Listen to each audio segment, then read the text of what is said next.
Good morning, good afternoon, good evening, whenever you're watching or listening to this. This is episode 8 of Rovers Rambles. Of course, as always, I'm joined by Jaimie. How you been? Yeah, not bad. Not bad. It's been a pretty hectic 2, 3 weeks since we last filmed. I think that's Yeah, fair to say. I think last time we saw each other was the Ghana game, so maybe not so hectic, but Yeah, yeah. yeah, definitely not.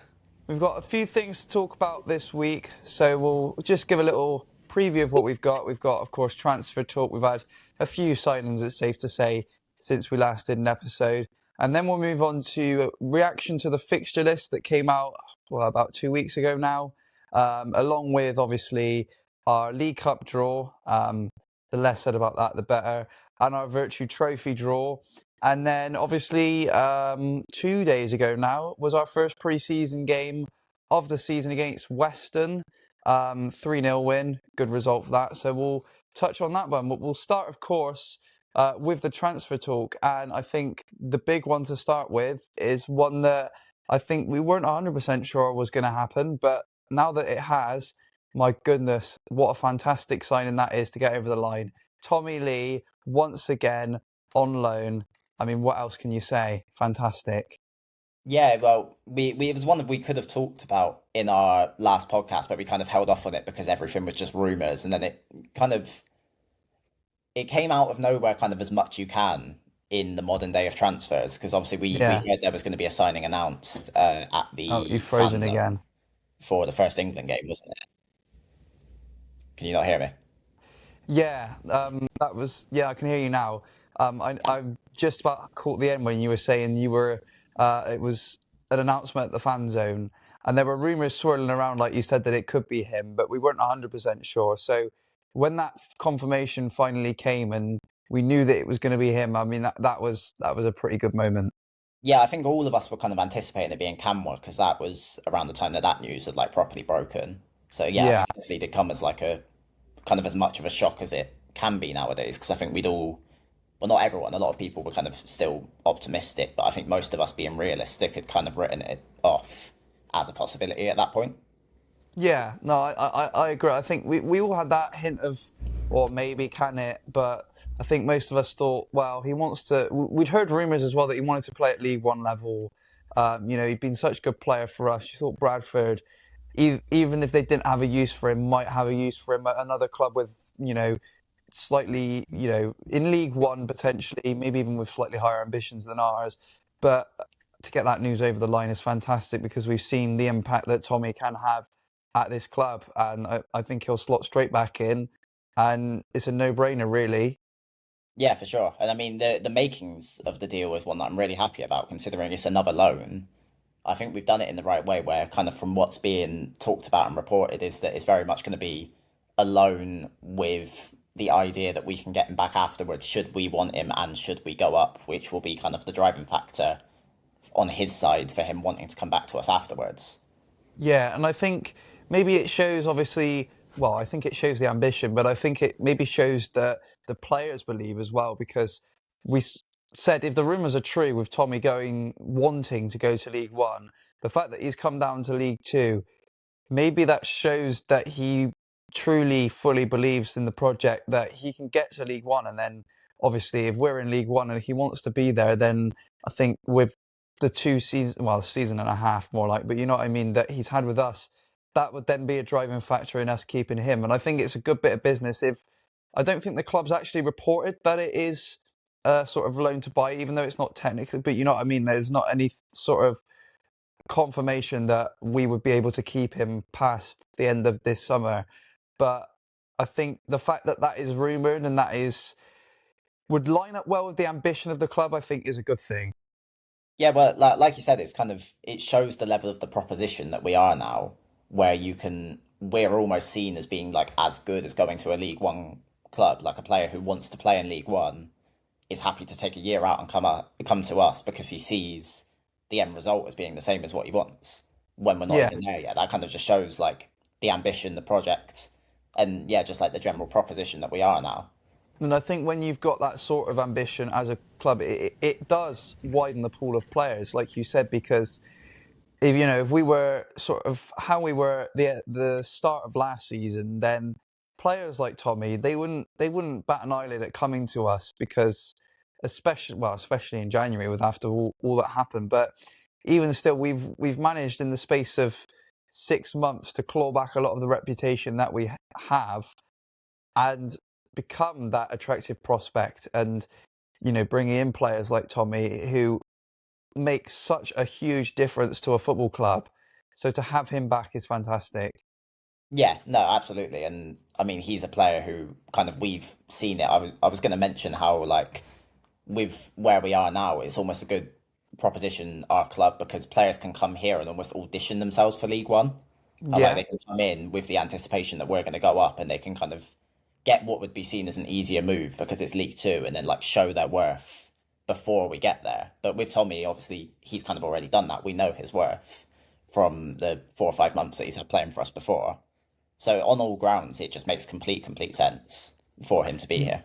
yeah. I mean, it makes sense for him, obviously, especially if he buys into the ambition of the club, which I think he does. It makes sense for us because we've got an absolutely cracking player. We know what he can do, especially in moments like I think Tommy.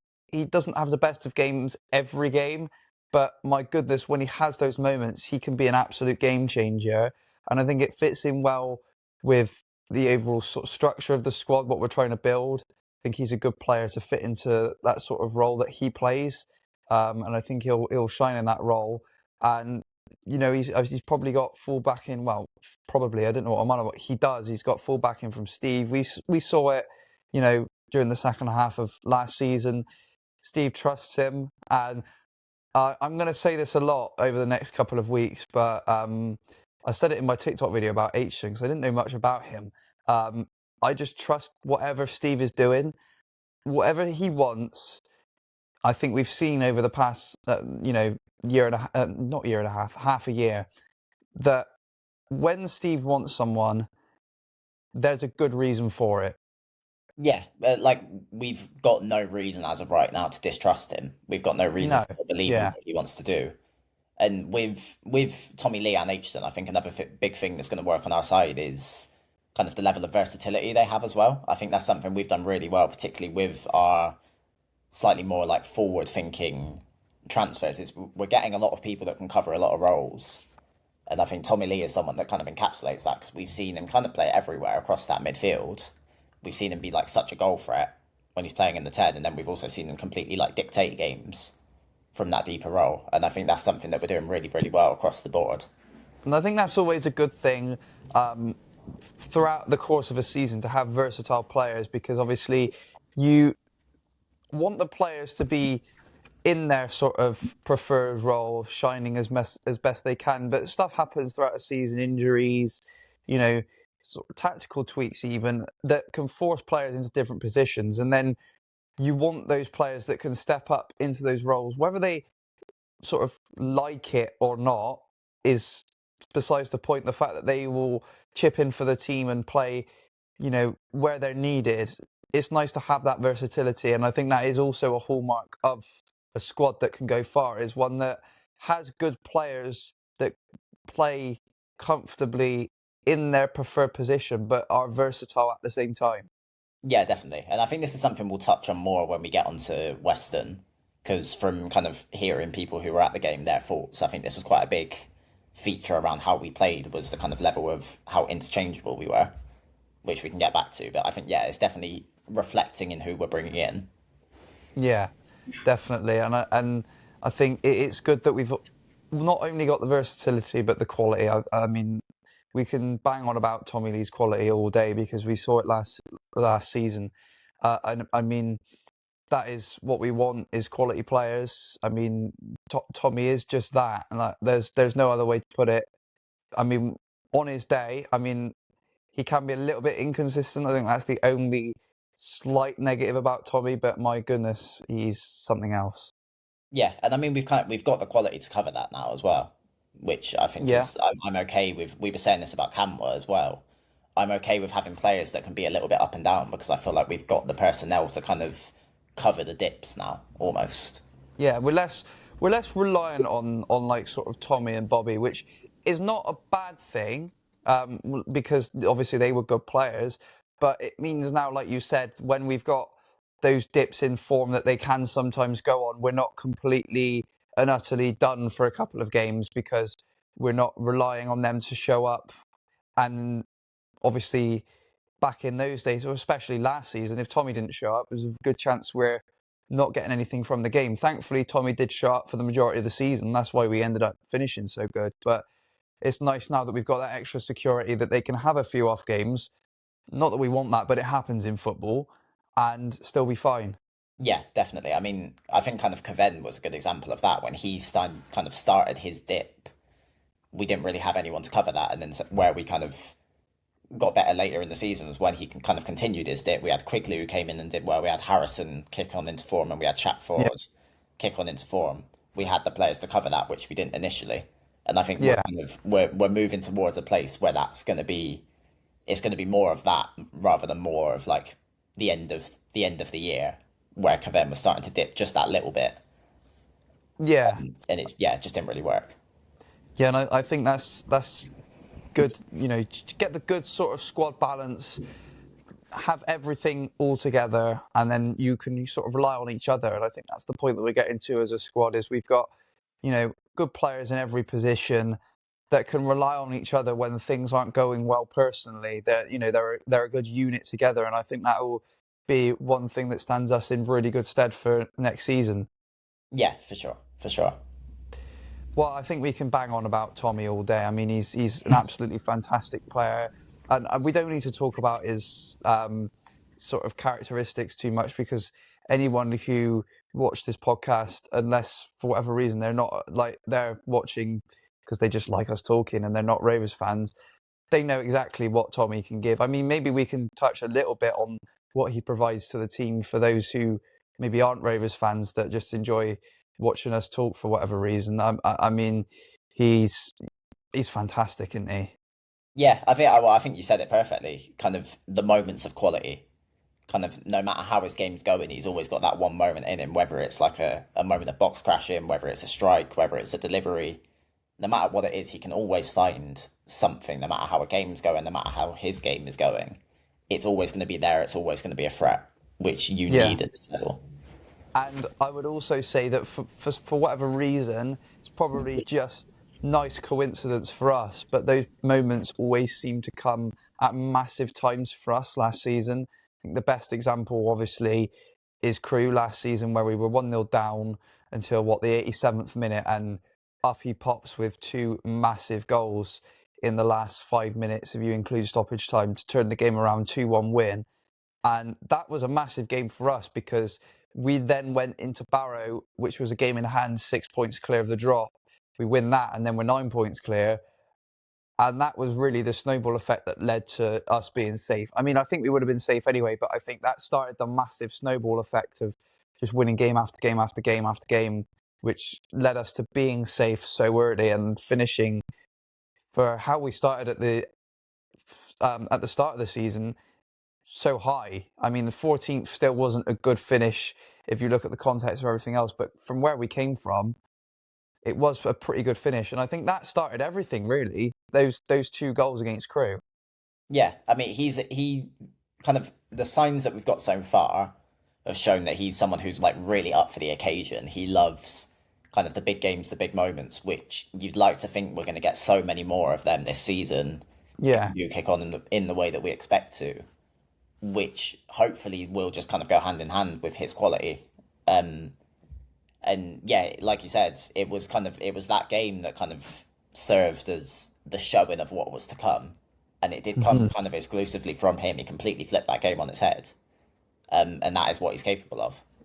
yeah. Well, even like the game in hand against Barrow, he got a goal there, and I think we dominated that game anyway. But he just pops up, when you need him sometimes, with goals, with assists, with whatever you need. He can do it.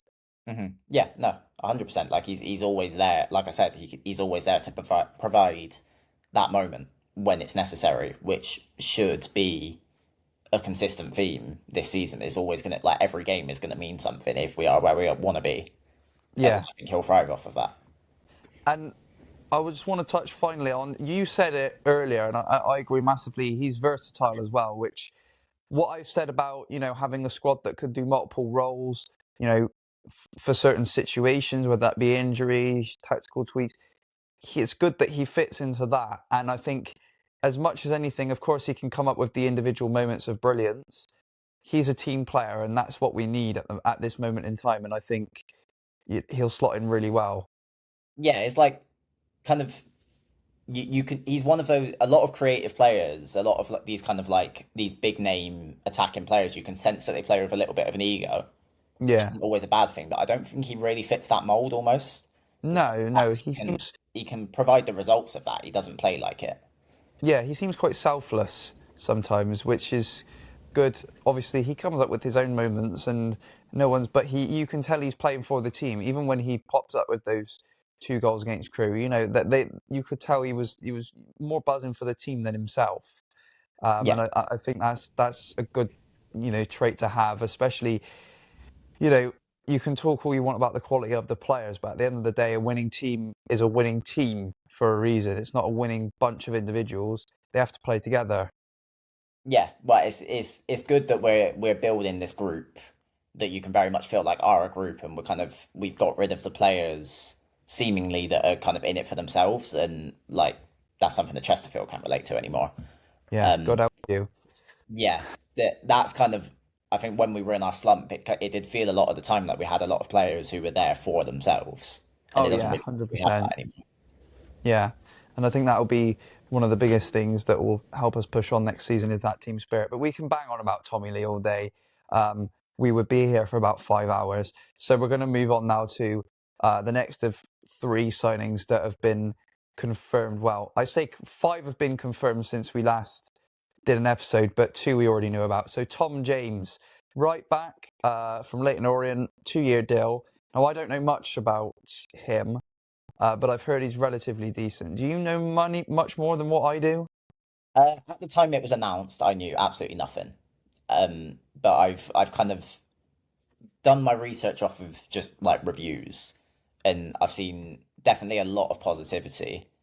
Um, I do think he's somebody who looks to have the quality to be able to fill that role for us, to be able to fill that starting role for us. I mean, he's been a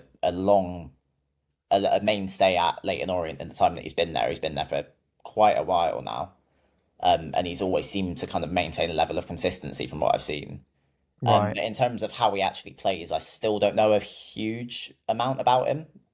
But I've heard from the Weston game, I heard good things, and in general, it just seems like he is somebody who is pretty well received. Well, that's decent then. Like I said, I don't know much about him. I know he's from Orient. I know he's a right back. Um, but if he's got decent reviews, then that's a good start. I mean, I need to see how he plays to sort of really properly make my mind up about him.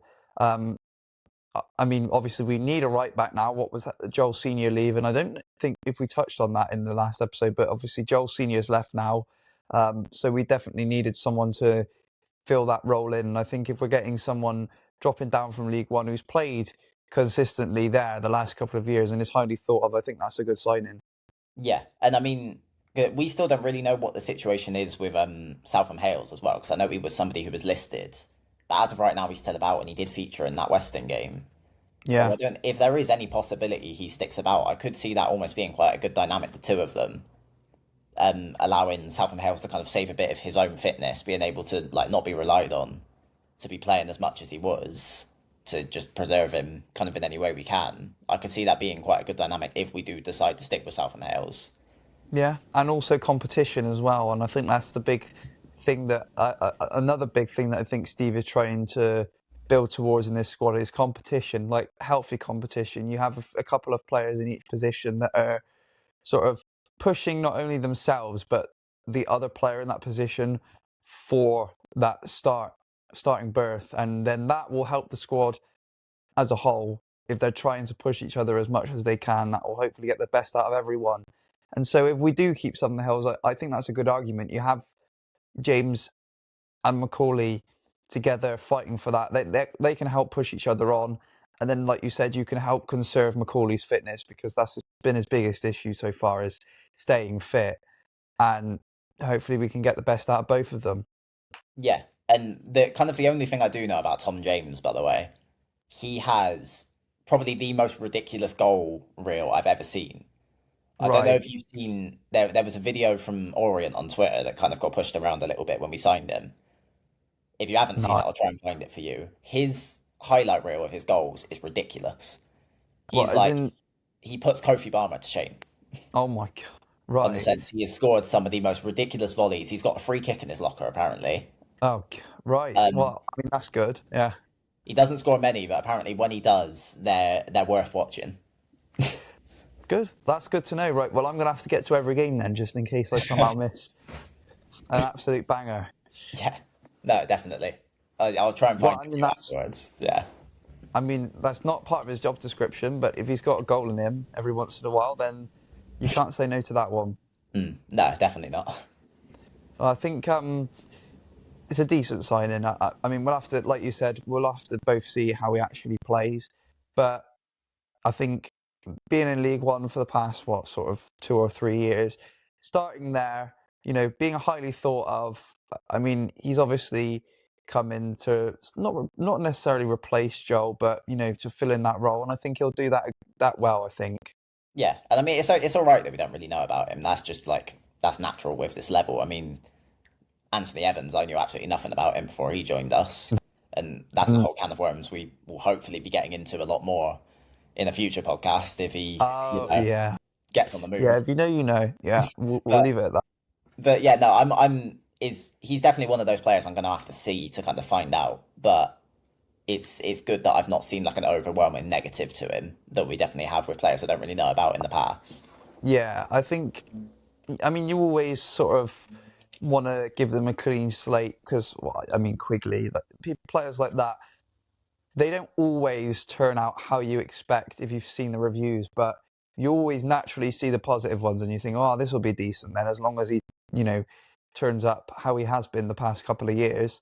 Um, I think, like you said, even if the reviews mean absolutely diddly squat in the end, you'd rather see positive ones at the time you sign someone if you know nothing about them than negative ones. Yeah, no, 100%. And yeah, they do. That is the way that it seems to have gone from at least what I've seen. Yeah, absolutely. Well, we'll move on now to the final transfer that we'll talk about in depth on this one. And it's one that was announced about, I think, last week now. Our most recent signing, from what I can remember. And it's Jack Aitchison, midfielder from Exeter, I think also on a 2-year deal, same as Tom James. Now, I didn't know much about him either, but thankfully, because of where I go to uni, it's in Devon, it's in Plymouth, and um, so I know a few Exeter fans, and one of them, shout out Finn, if for whatever reason you're listening to this, gave me a few things that he has seen, has brought up about Aitchison, or just knows about Aitchison from his time at Exeter. So he said that Aitchison is good at carrying the ball, especially when he's going forward, which is pretty decent. He's a creative 10 more than the goal scorer, so he looks to sort of build up those attacks and create chances rather than actually finish them off himself. Um, he's good at providing passes to sort of target men. So Exeter have that Jaden Wareham up front. Yes. Yeah, he's from what I can tell, he's quite good at finding him sort of, and then Wareham's a bit of a target man. I don't think we really have necessarily a like proper target man archetype. Maybe Joe Quigley's the closest we've got. He's probably our best in terms of like a. You wouldn't expect Quigley to be like the man getting on the end of chances, but he's certainly like a someone you'd aim for, kind of more in Yeah, build someone up. you can play forward to. I think that's the closest thing we've got in terms of a target man archetype in the squad. Um, he's he dribbles a lot. He's a playmaker in that sort of sense. And I think this is an interesting one that Finn said. This is the last thing he said. He said that he'll probably only score about 5 goals a season, but he could very easily be involved in about 25. All right. Okay. Yeah. So Interesting. yeah, so from what we can gather, he's a good playmaker, likes to get on the ball, likes to create chances. He won't score many, but he will get lots of assists. I think that is a good stat. he might only score 5 goals a season, but he could be involved in 25. And at the end of the day, that's good numbers for the team. Yeah, well, I mean, this is kind of what we touched on earlier as well, kind of in a different sense when we were talking about the dips in form. It's almost all right that he doesn't really score because we've got the assets elsewhere to kind of account for that. We've Yeah, got your goal scorers in your Shaq Forwards, in your Ellis Harrisons, in your Cavens, who can kind of cover that. And he can, if he can just get himself stuck in, that is something that we'll be able to make good use for. Because I've also heard, kind of just in general, I've heard good things about his work rate as well. yeah, So which yeah, is good. Yeah. I agree with you. I think we don't need every attacking player that we have to be a proper goal scorer, and I think it's good that we've got those players now. If what Finn says about Aitchison is true, that he can just you know be in that build up, create those chances, find those passes, even with the dribbling, and can get forward. Sort of break the lines. That would be a good signing because not every attacking player. I said this already, but it's not every attacking player needs to score goals. You need that build up in there as well, and if he can help be a big part of that build up, then I think that will be good for us. yeah. Well, something that I've kind of that everyone's kind of noticed with Steve Evans as well is that we've had a few games last season where things were completely changed. He's not someone afraid to make changes, and we've No, managed to completely flip games on their heads from literally just a couple of changes. And I think something that we've done really well this window is we're bringing in players in the same position that are of completely different profiles. yeah, So I think this was something I mentioned with Purrington in terms of Jack Sparks. They're both left backs, but are like completely polar opposite games almost. yeah, I think Aitchison sounds like almost him and Shaq Forward can kind of have that same dynamic of where they are playing in the same position but completely polar opposites. So you can kind of put whoever suits a specific game, a specific situation in, and we can play off of that because we will come up against so many different scenarios that we're bringing in the players that can match kind of all bases now.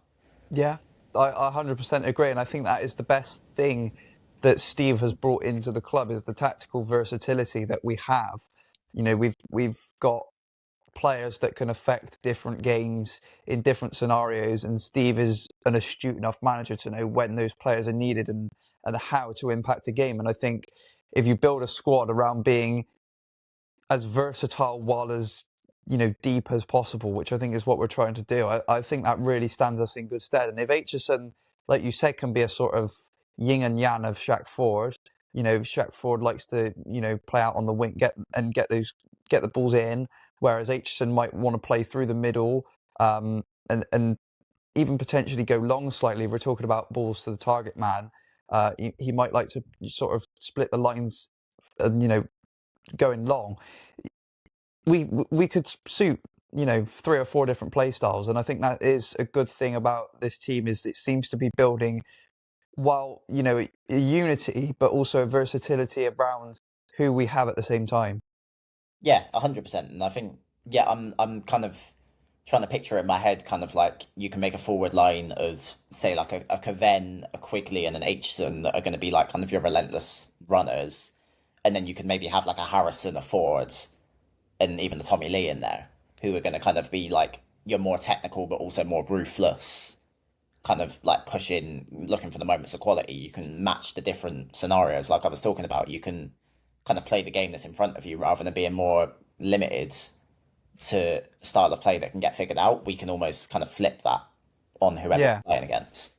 and I think that's always the best thing is to have, like you said, if you've got a too distinct style of play, you will get found out eventually. And I think that's what happened last season with Daryl, was he was found out and he didn't really have much of a plan to change it. And then when you're found out, everything goes to pot, doesn't it? Because people know how to play against you. And that's the good thing that Steve has done is, well, he's got an identity. We can see he's not afraid to change it when we need to get results. And I think that'll the squad that we're trying to build, I think, will do that. And I think that's the best thing for the club in terms of getting results and trying to push up the right end of the table. Yeah, and it's having a distinct idea of that as well. Kind of like we're bringing in the players with kind of the adjustments we can make in mind, as opposed to what Darrell would kind of be guilty of at times, which was kind of a little bit of desperation, trying to kind of force it in a way because he didn't really have it in mind. He had one way of playing, and then when that would get figured out, he'd understand that we needed to change it, but not really know how. So I like Yeah, that we're kind of almost getting like the preconceived idea of what we need to do and what changes we're going to need to make if we need to make them, like preparing for it ahead of time. yeah, yeah, definitely. And Sorry, I've got a uh, fly joining me on camera. yeah, I did see that. Nice to have our first ever guest on the podcast. We'll maybe have a few of those next season. So overall, I think Aitchison, while we don't know too much about him, I think from what I can see from Finn's analysis, he's decent. And I've heard good things from Exeter fans. Obviously, I've got two at my uni, and both of them have seemed pretty upset he's gone. So obviously, again, we'll have to see what he does on the pitch. I think he'll be decent. Yeah, it's another one where the reviews kind of work well because my first thing I did when I saw the signing was check his record, and his record doesn't look good. But then I checked the reviews, and the general consensus was that it was a big shame that he was leaving Exeter. Yeah. So I think that is something again that reflects really well. Like you said, how he's You've somebody that can contribute a lot whilst not necessarily getting the contributions, if you know what I mean. Yeah, yeah, fair enough. Yeah, no, I get what you mean. Anyway, so that'll be it for our transfer talk. Of course, we've already talked in episode 7 about Kelly and Kamwa. Since we did, they've been announced, but we thought that we've already talked about them, so there's no need to really bring it up twice. So we're going to move on to another big bit of news that's come out of Rovers. Well, it comes out of every club, but Rovers specifically for this podcast. The fixture list, which came out on the 25th of June, was it? Yes, I think so. Yeah. Yeah, so it's been a while now, but obviously one of the most looked forward to. I can't think of the word, but you know what I mean. Days of the football calendar. Anticipated. Anticipated. Yes, there we are. You wouldn't have thought I got a track 7 in English, would you? Yeah, I know you did better than me. Yeah, somehow. So what I've got here on my notes, yes, we're that professional, is a list of the key fixtures throughout the season. So we're not going to go through the entire list, but what I thought I'd do is I just read them out all, on their own first, and then we can go in depth on a few of them. So these are the key fixtures for next season. So we've got York away. That's the 15th of August. That's the opening game of the season. Then the opening home game of the season. This is a brilliant one. Newport County. That's the 22nd of August. So this key fixtures list is key dates and then Southwest teams. So along that line, we've got Exeter away on the 26th of September. No, we haven't. We've got Exeter at home. I don't know why I've put Exeter away. We've got Exeter at home on the 26th of September. Apologies for that one. Then we've got Swindon at home on the 24th of October. Cheltenham away on the 21st of November. Boxing Day is Walsall at home. And now this is a really annoying one. This I saw about half an hour ago. I was thinking Northampton away, New Year's Day. What a fantastic fixture. It's now been pushed back to the 2nd of January. Yes, Don't know if you saw that. Yeah. So Northampton away is now the 2nd of January, not New Year's Day, which is just really annoying. It is a Saturday though, so I suppose that's all right. Swindon away, 23rd of January. Newport away, 13th of January. And then the week after, this is brilliant, Cheltenham at home, 20th of March. Did I say 13th of January? I meant 13th of March. God, I'm having a shocker with these, aren't I? oh God. My goodness. Anyway, Northampton at home. So this is Good Friday, 26th of March. There we go. I said March this time. Well done. Walsall away, 29th of March. So that's Easter Monday. Then Exeter away. Actually Exeter away this time. 24th of April. Then our final away game of the season is Tranmere, 1st of May. And then Oldham at home, 8th of May. That's to end the season. So there's some good fixtures in there. I think York away, first game of the season. What a start, to be honest. Yeah, well, it's a proper it's a proper banana skin. You considering kind of the standard of the league this season, we've been really chucked in the deep end there. Especially when you consider kind of our run of games after that is on paper pretty simple. Yeah. But that opening game is kind of about as difficult as you can get. I know a lot of people have almost theorised that it could be a title race between us and York this season. Well, yeah, it could very easily be, and the fact that that is going to be the first game of the season is pretty mental. I'm looking forward to it though. I've never been to York, not even when they were at their old grounds. So it was a shame I never got to see it. But Mm. even their new ground, I've not been to. I don't think they've been in the league since they've had their new ground. To be fair, so that probably doesn't help. But Mm. I've heard York's a really nice place. So that'll be a nice away day, and like you said, it'll be a really if if even we don't win, it will be a nice quality encounter to open the season, I would think, and so I'm looking forward to it. Yeah, well, there's a reason why it's the one that's been selected for TV coverage, because that is like that's one of the highlights of the season almost coming on the first day, Yeah, kind of as League Two as a proposition. It's one I'm definitely going to try and be there for because I imagine as difficult a game it'll be, it's kind of perfectly set up to be a really intriguing first game for us and for them. yeah. I think what will be interesting is not only for us to see if we can keep our form going from last season, but it'll be interesting to see how York adapt to the league. I think they'll adapt completely fine, but could it take them a couple of weeks to just get into the swing of being back in the league? That'll be interesting to see. I think they'll be completely fine, but that's the one bit of, sort of hope. I still think we've got the quality to beat them anyway. Full strength to full strength, but could they maybe have a little bit of a sort of an adaptation period to the league, or do you think they just got too much quality?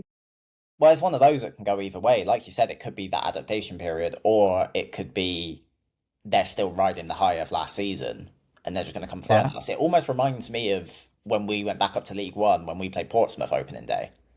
They're kind of in our position of that. It feels like where they're riding off that high, like their feelings are up and they're going to be well up for it.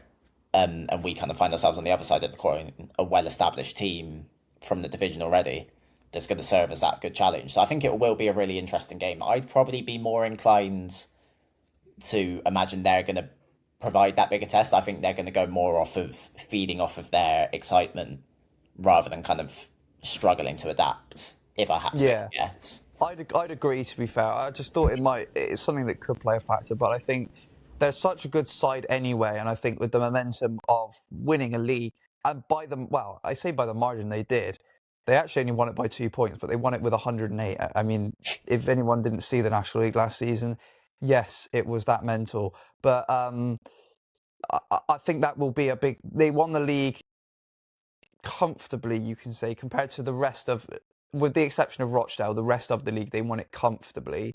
I think And probably deservedly is the word I'd use. yeah, that's probably better. Yeah, Yeah, it was not comfortable, but I get what you mean. And they they probably have a League Two squad anyway. And when you think they'll probably make it even better over the summer, and the momentum, I think it will be a tough opening encounter. But we've got the quality. I think it'll be a tough one, but we've got the quality. yeah, I'd back us, but then also we've got the opening day curse.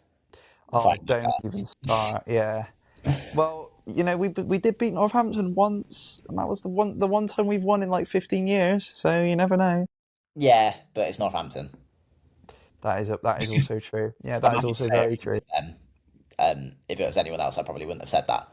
But yeah, So maybe we should be targeting the first home game of the season instead. Then Newport. I mean, wow. I mean, as far as the opening two fixtures go, the National League champions, who have been one of the best sides in the country last season, to then go and play a derby. Still don't think it's a derby, but everyone says it is, so I might as well use it. A derby at home. Wow. yeah. I mean, like I said, it's the start of kind of like a really interesting run to start the season off. Particularly those two games back to back, Newport and then Crawley.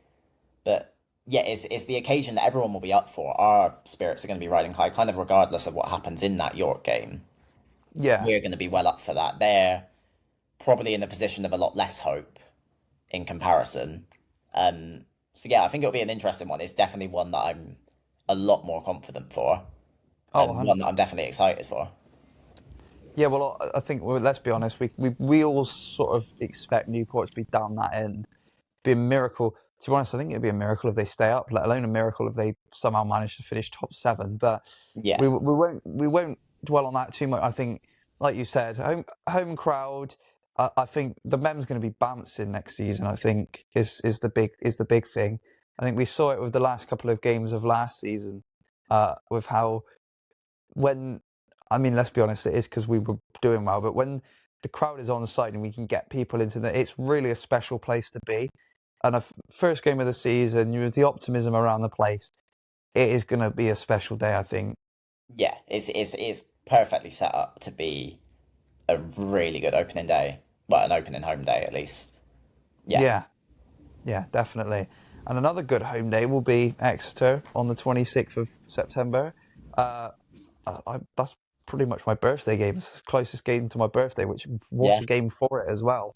Um, what else can you say? Recently relegated from League One, so I mean, on paper, be a tough test, but I think Exeter's squad is being slightly dismantled from what I can tell, and they don't have much money. So I actually think we've got a good opportunity with this one. Yeah. No, I mean, again, there's a lot of intrigue. Hopefully, Matt Taylor's still in the job by then, which feels interesting to say considering it's our eighth game of the season. But I don't think it's You'd like to unfair to think. say, to be perfectly honest. You'd like to think 8 games in, he's still not lost his job, but who knows? We'll find out. We'll definitely find Yeah, out. we will definitely find out. And I think that will be a good one. I mean, Exeter, for whatever reason, I feel like Exeter just hate us a lot more than we hate them. I know they don't have many rivalries around them compared to what we do, but it seems that Exeter like properly hate us. And then obviously we don't particularly like Exeter with them being relatively close to us, but it's just one of them, isn't it? I think it'll be a bigger game for Exeter than it is for us, but it's still a big game. Yeah, no, definitely. I'm personally not particularly bothered about them, but kind of I'm happy to take kind of any of those like little games of animosity because it will just get the crowd bouncing when it's a home game. It Yeah. naturally will just get people on side. No, it's a very good point. Anything you can take to sort of fuel the crowd and make it a bigger spectacle and a bigger challenge for Exeter as well, because that's the big thing when the Mem gets going. Not only is it a special place to be, it's also a huge challenge for whoever comes there. So, if, like you said, if you can get that, if you can fuel that slight bit of animosity that we have towards Exeter and put that towards the home crowd, then that could really help us in that game. Yeah, and I mean we've seen the effects of that towards the end of last season, what that can do. So I think yeah, Sure. we should take kind of all of those moments. Yeah, absolutely. Speaking of, we're rattling through Southwest teams at the moment. So the next one we play then is obviously Swindon. That's also at home in October the 24th. Um, and it'll be nice to actually see us probably have a game against Swindon where, well, at home where we're not getting absolutely demolished. Yeah. Well, again, that was kind of the benefits on living the benefits to living on the other end of the country for me was that I was able Yeah, to avoid that one. Um, lucky. so I mean, there's a good chance I probably won't be at that Swindon game as well because I will be back in uni at that point. But hopefully, for your sake at least, it is a much better outing, which you'd like to think it would be. They very much seem like they're a team that's on the slide at the minute. If Yeah. the season wasn't a reflection of that already. And yeah, you'd like to think that we would be going into that as pretty significant favourites. Well, yeah, from what I can tell, I saw one tweet specifically from a Swindon fan who was saying like, "Oh, the way it's going this season, it'll probably be you that are beating us 3-0." And I was thinking, please, yeah, that would be amazing. I don't think it'll be quite that bad. I think Swindon, like you said, they're on the slide, but they're still a good side relatively. I think they'll, and with the fact that it's I would consider Swindon a derby to be fair. And uh, all that permutations going into it. I feel like it'll mean they're up for it, and it'll be a good game. But I think we'd just have slightly too much quality for them at the moment. Yeah, you'd like to think so, and they're like they probably are the one that I'd consider the most of a derby out of anyone that we've got in League Two at Mm. the minute. If I had to pick someone, Yeah, there is naturally just kind of like a little bit more riding on it, which again, I always want to feed off the back of it if we can. Um, but yeah, no, again, it's one I'd be excited for, but very hopeful and optimistic yeah, about. definitely. And then so we in terms of key fixtures, we've got 4 Southwest teams in a row. If you count Newport as being Southwest, even though they're in Wales, but I am for the sake of the league. And it's our first away game against the Southwest side in Cheltenham in November. Now, Cheltenham normally is quite a good away day, with the exception of last year, which was absolutely awful. So we need to get back to form. Yes. Yeah, definitely. Um, Yeah, yeah, it'll be. You'd like to think again. I'm kind of sound like a bit of a broken record at this point. You'd like to think it's one we'd be excited for, but definitely confident about. yeah, definitely. I think that's something you can say about most of the big fixtures next season. Is with the exception of maybe York, and even then, I think we can probably win all of these games. I mean, you doubt we will win all of them. That's how football works over a 46 game season. But you look at the fixtures and you do just think the majority of sides on our day we can beat anyone. Yeah, I mean it's a dangerous game to play because it was a game we played last season. We thought the top end was going to be really predictable, and then it wasn't because obviously we were nowhere near it, and Bromley were did what they did. Right at the top of it, yeah. But you'd like to think, kind of looking at the league this season, that it is you can kind of map out who's going to be in the mix. And the games that you've highlighted, with the exception of York, aren't particularly teams that you would put in that mix. No, not at all. And I think that will give us confidence, I suppose, going into games like that, especially like big games against local teams.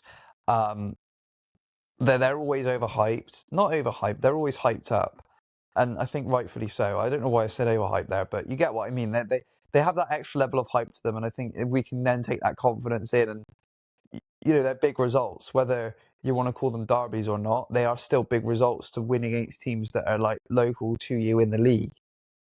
Yeah, no, definitely. And it's the kind of thing where you're going to be up for it before the game, and then winning it is going to give you just that little bit of an extra kick after it. So Yeah, they are definitely something that we still need to pay attention to.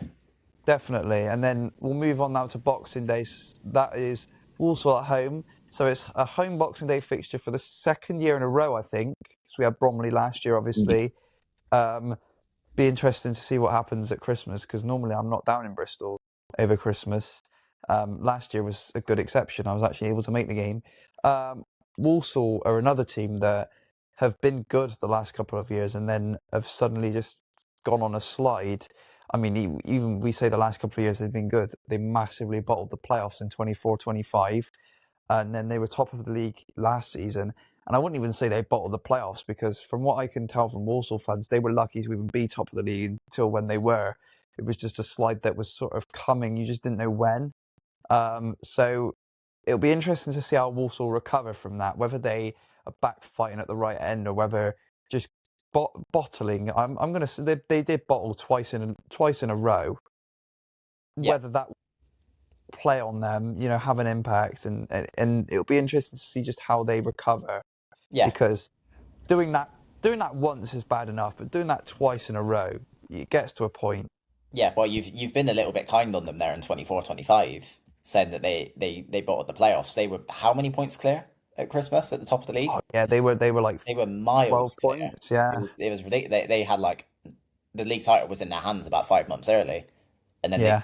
never mind the league title, they didn't go up. So yeah, you'd like to if patterns are going to remain the same, you'd like to think that game's coming at the right time where we're going to be catching them at the start of the slide. Yeah. If it manages to happen for a third time in a row, I think at the very least we want this year's Boxing Day game to be better than last year's. Well, yeah. Well, we want the second half to be better. The first half was actually all right, but we don't talk about that because it's a game of two halves, and if you can't, you know, manage to keep a two-goal lead with 45 minutes left on the clock, then what's the point? Audio listeners couldn't see his face then. It was Yeah. yeah. Well, I mean, I gave that Bromley game as my worst game of the season in our kind of end Yeah. of season review, didn't I? And I can see why. I don't agree with you, but I can see why. It's probably in my top five at least. Yeah, Might even be higher than that. So yeah, as long as we get a better Boxing Day fixture, then that's fine. And I mean, like you said, it's probably not going to happen. I don't think it's going to happen for 3 seasons in a row. But if for whatever reason Walsall managed to have an absolutely fantastic start and then completely bottle it again, if it seems to be around sort of Christmas, New Year time they start that slide, then that is probably a good time to play them. Yeah, and I mean, it would be nice if we could send them on the slide rather than the other way around this year. That is true. Yeah. Mm. Fine. Stick it to them. Yeah. Payback. Yeah. Yeah. Absolutely. So we now move into 2027. The fact that we're even talking about 2027 as close is quite scary, but Yeah. there you are. Northampton away. I mean, it was what a game. I mean, I don't need to say anything else. What a game. Yeah, I think that's kind of well, certainly out of the teams that came down, I think everyone's eyes kind of went to one place. Yeah. I think a lot of the time before they came down, we were obviously there. Everyone was happy to have their little pop at them, except the Rovers admin for whatever reason. Yeah. So yeah, Bold. that's one where I'm expecting kind of the feelings will be the highest going into that. Oh yeah, 100%. And it's been a what? It's been 2 seasons since we played them. So not only were the feelings were bad enough when we were playing them every season, and now we've had a bit of a hiatus. I mean, we can talk all we want, Northampton fans and Rovers fans, about how long ago the incident actually happened, but it seems like when a sort of feeling of animosity happens between two sides, it never really goes away, does it? Even if the sort of incident that triggered it is miles in the past now, 4 years it's been, it never really goes away. And I think Northampton fans seem to never let us forget it. We never let Northampton forget it. So the fact that even though it's been ages since it actually happened, it's still really at the forefront of everyone's mind. I think we all call each other massively obsessed with the other. We're both as bad as it with it, to be honest. But Yeah, no, 100%. I mean, you'd like to. It's a positive memory for us, which is why we're kind of happy to go on about it. For them, I feel like they just kind of get sucked in very easily to the whole situation. Obviously, they a lot of them still aren't willing to let go that everything was completely legit, yeah, and want to make up these conspiracy theories still. yeah, But yeah, like you said, animosity never really goes away. And like I've been saying for all of these, if there's anything we can feed off the back of, I want us to do it because I think it's only going to be a positive with us right now. yeah, absolutely. And Northampton are one of those teams that I don't think they'll properly struggle, but I can't see them being amazing next season. You know, they're coming down. They've got, obviously, momentum can work both ways. We were talking about it with York, that they've got the momentum of coming up from the National League and they can carry that into. It can work the other way as well. No, you can start slow. I mean, we saw it with us last season.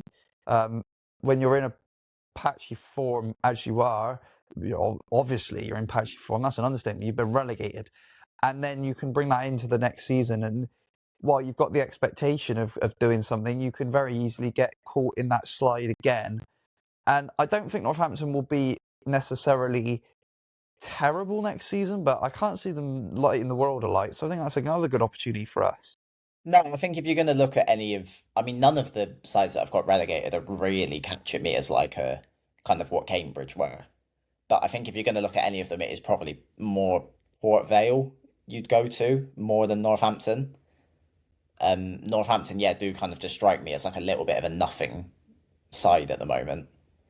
Um, so yeah, like you said, I wouldn't really be relying on too much in terms of quality. You kind of want to just, like I said, take the feelings that you can, take the animosity, make it an occasion, and make a game of it in that sense. Yeah, absolutely. Sorry, I believe one of my family's just come home, so I've had to relocate. That's why I was on mute. Um, can you still hear me? I've Yeah, just you just made me yeah. ramble. I didn't really know what to say. I was No, kind no, of no, yeah, it's just the fact that you were like sort of nodding like this. I wasn't sure if you were just like, oh yeah, yeah, yeah, yeah. having. No, No. sorry. Um, anyway, so I've sort of completely lost my train now. You were talking about the occasion.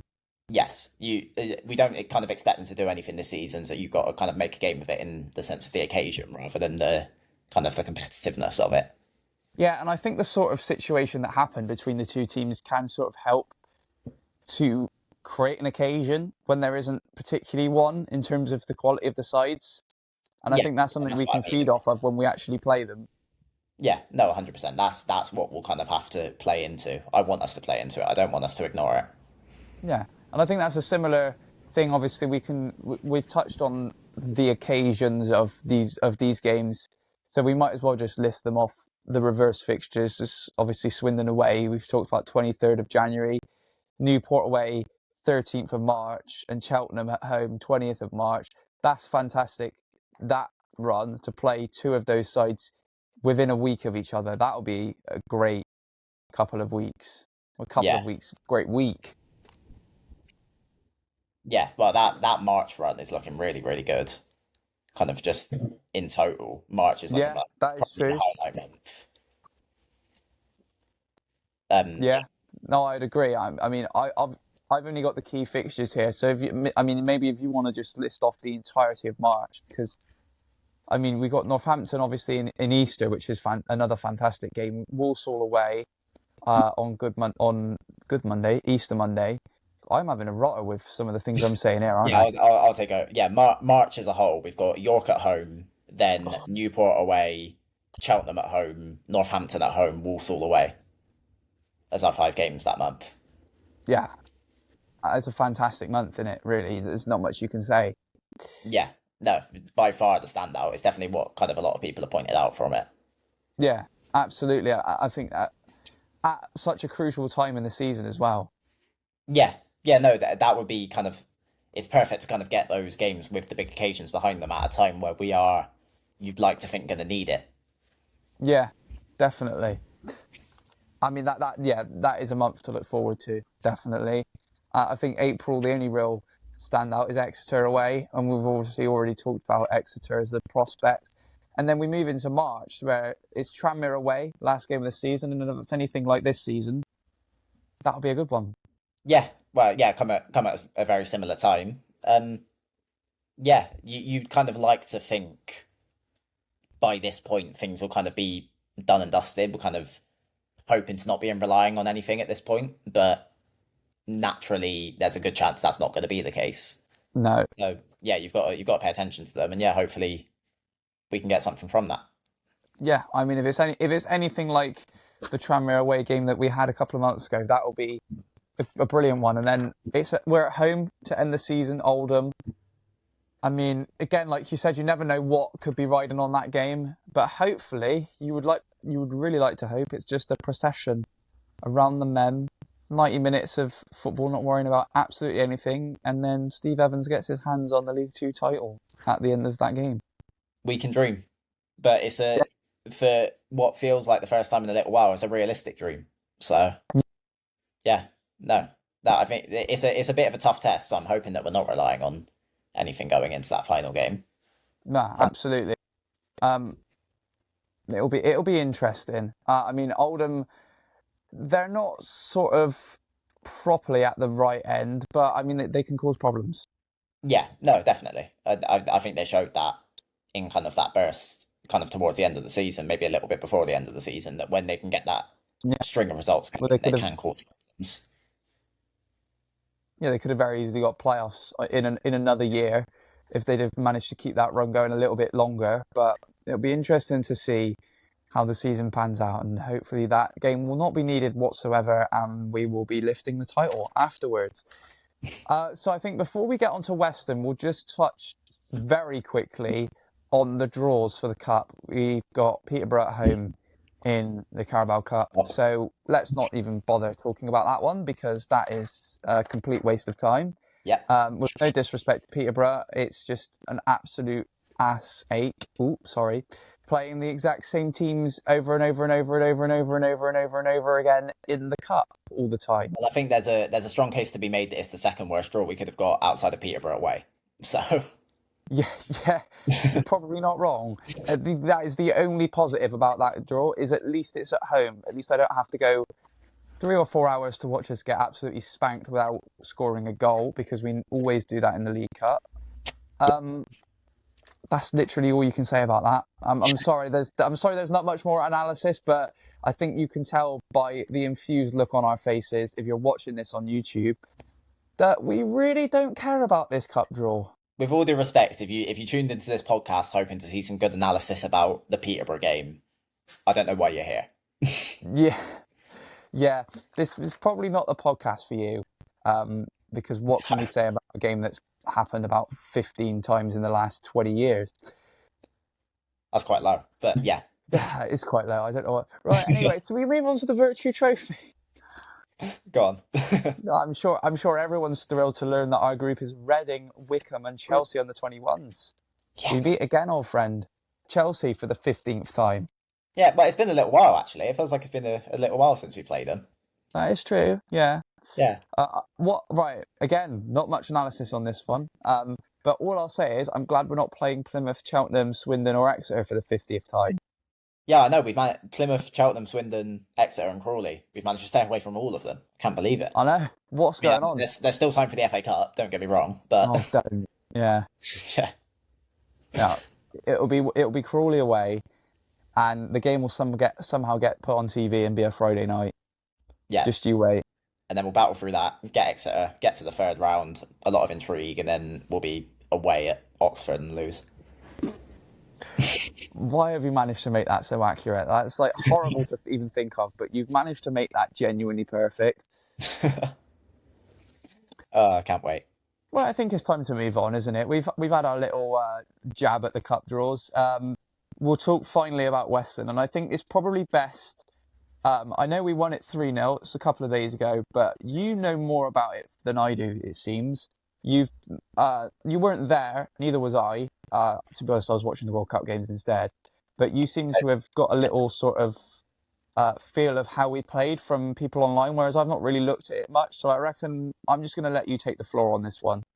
Yeah, well, I tried to do a little bit of a look into kind of who people were highlighting as standouts and also kind of what the setup was. So what I mentioned this earlier about when we were talking about the versatility, something that seemed to be a standout from the first half was that our front four, well, in particular the front three, were playing completely in rotation. That's what I'm hearing. So what the initial setup was Kamwa, Harrison started, didn't he? Yeah, Kamwa, Harrison, and Rykes off the right, but the three of them were going completely in rotation constantly. Which I think Right. feeds into what I was saying about kind of the versatility that we have the players that can do this now.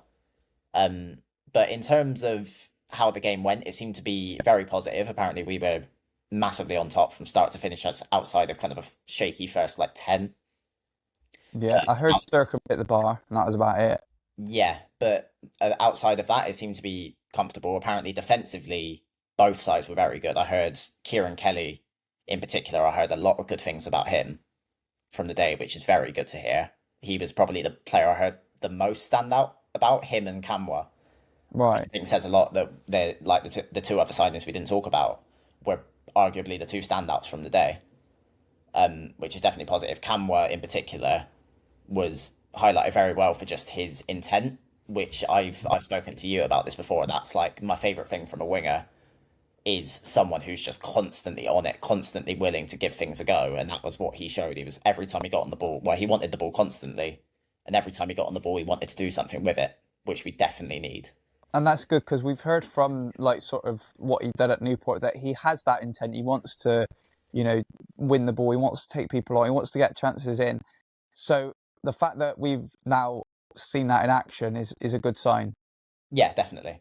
But yeah, I think just the general review was it was very good all round. There wasn't anyone who particularly stood out as poor. I heard good thing. Well, I heard one person who wasn't so on board with Tommy Lee, but I heard other good things with him. I heard good things about the attack all round. Defensively was what I heard was the standout. Was just that we looked completely solid after outside of that first 10 minutes. We looked very assured, which is what you want to hear. Yeah, well, it's good to hear. I mean, obviously, you can't look into it too much. First pre-season game of the season against Weston, who, with no disrespect to them, are not the best team in the world. But I think it's good. I mean, if they're getting positive reviews, I mean, they've got to keep it up. But it's good to hear. I mean, it's minutes in the legs. It's 3 points.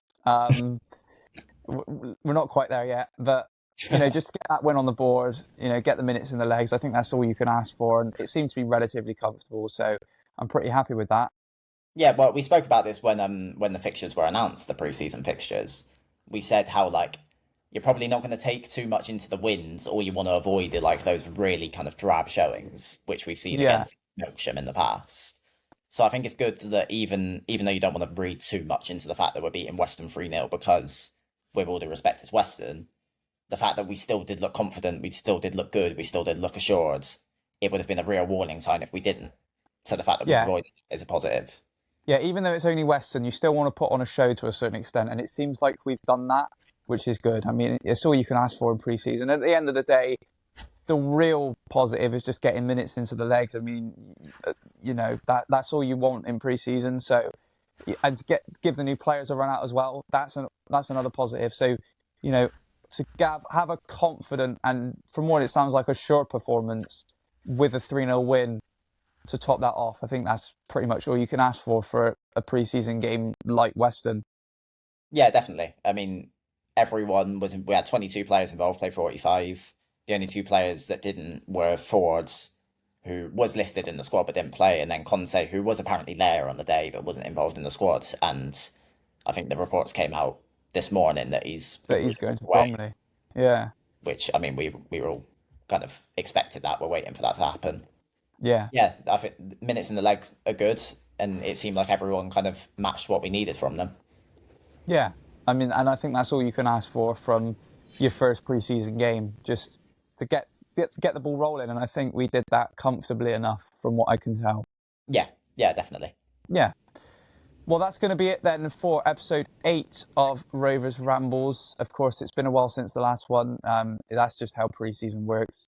It'll probably be a bit more of a consistent upload schedule. Maybe now that pre-season's rolling in, we're going to get more news.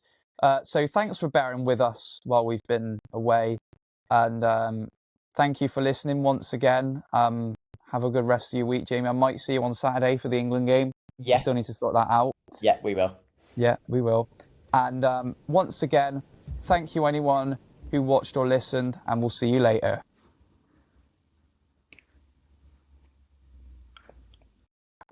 Right, I've pressed to stop recording and it's still recording.